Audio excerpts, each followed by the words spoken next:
बागलाण तालुक्यात सोमवारी दुपारी झालेल्या अवकाळी पावसाने शेतकऱ्यांचे मोठे नुकसान केले। दुपारी सुमारे 3 वाजेच्या सुमारास जोरदार वादळी वाऱ्यासह पावसाने हजेरी लावली।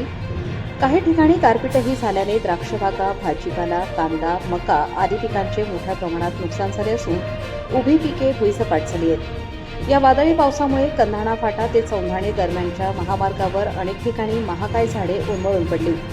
परिणामी वाहतूक पूर्णपणे ठप्प झाली होती। रस्त्याच्या दोन्ही बाजूंना वाहनांच्या लांबच लांब रांगा लागून शेकडो प्रवासी अडकून पडले होते।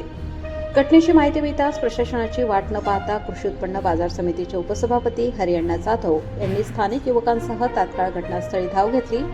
कुऱ्हाडी व यंत्रसामुग्रीच्या साहाय्याने त्यांनी पडलेल्या झाडांच्या फांद्या तोडून रस्त्याच्या बाजूला केल्या। मुसळधार पावसातही त्यांनी रात्री उशिरापर्यंत सुमारे 2 ते 3 वाजेपर्यंत काम सुरू ठेवले। हरिअण्णा जाधव व युवकांच्या या तत्परतेमुळे अवघ्या काही तासात रस्ता पुन्हा वाहतुकीसाठी मोकळा झाला। प्रशासनाची मदत पोहोचण्यापूर्वीच त्यांनी दाखवलेल्या या सामाजिक बांधिलकीमुळे अडकलेल्या प्रवाशांना मोठा दिलासा मिळाला। या कार्याबद्दल वाहनधारकांनी हरिअण्णा जाधव व त्यांच्या सहकाऱ्यांचे आभार मानले असून त्यांच्या या माणुसकीच्या कार्याचे सर्व स्तरातून कौतुक होत आहे।